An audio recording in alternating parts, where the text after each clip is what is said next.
Inaugural address of Jimmy Carter,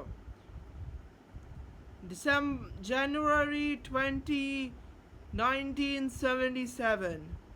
For myself and for our nation, I want to thank my predecessors that all he has done to heal our land. In this outward and physical ceremony, we attest once again to the inner and spiritual strength of our nation. As my high school teacher, Miss Julia Coleman, used to say, we must adjust to changing time and still hold to unchanging principles. Here before me is the Bible used in the inauguration of our first president in 1789, and I have just taken the oath of office on the Bible my mother gave me a few years ago, opened to a timeless admonition from the ancient prophet Micah. He hath showed thee, O man, what is good, and what doth the Lord require of thee, but to do justly, and to love mercy, and to walk humbly with thy Lord God. This inauguration ceremony marks a new beginning, a new dedication within our government, and a new spirit among us all. A president can make sense and proclaim that new spirits, but only a people can provide it. 2 centuries ago, our nation's birth was a milestone in the long quest for freedom. But the bold and brilliant dreams which excited the founders of this nation still await its consummation. I have no new dream to set forth today, but rather urge a fresh faith in the old dream.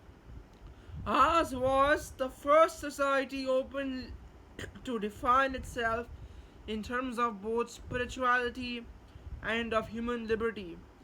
It is that unique self definition which has given us an exceptional appeal, but it also imposes on us a special obligation to take up on those moral duties which, when assumed, seem invariably to be in our own best interest. You have given me a great responsibility to stay close to you, to be worthy to you of you, and to exemplify what you are. Let us create together a new national spirit of unity and trust. Let's learn together and laugh together and work together and pray together, confident that in the end we will triumph together in the right. The American dream endures. We must once again have full faith in our country and in one another. I believe America can be better. We can be even stronger than before. Let our recent mistake bring a resurgent commitment to the basic principles of our nation. For we know that if we despise our own government, we have no future. We recall in special times when we have stood briefly but magnificently united. But we cannot dwell upon remembered glory. We cannot afford to drift. We reject the proper prospects of failure or mediocrity or an inferior quality of life for any person. Our government must at the same time be both competent and compassionate. We have already found a high degree of personal liberty, and we are now struggling to enhance equality of opportunity. We have learned that more is not necessarily better, and that our great nation has its recognized limits, and that we can neither answer all questions nor solve all problems. We cannot afford to do everything, nor can we afford to lack boldness as we meet the future. Our nation can be strong abroad only if it's strong at home. And we know that the best way to enhance freedom in other lands is to demonstrate here that our democratic system is worthy of emulation.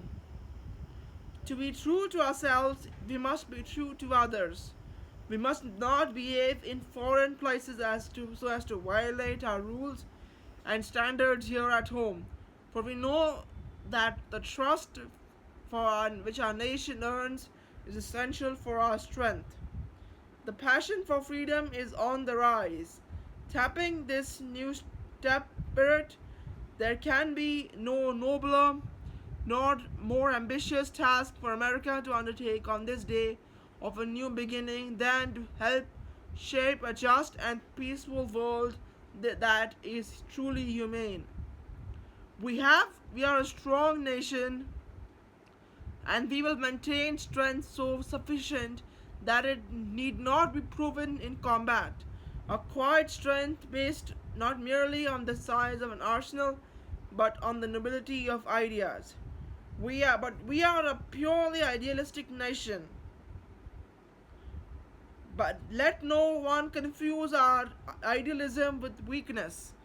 Because we are free, we can never be indifferent to the fate of freedom elsewhere.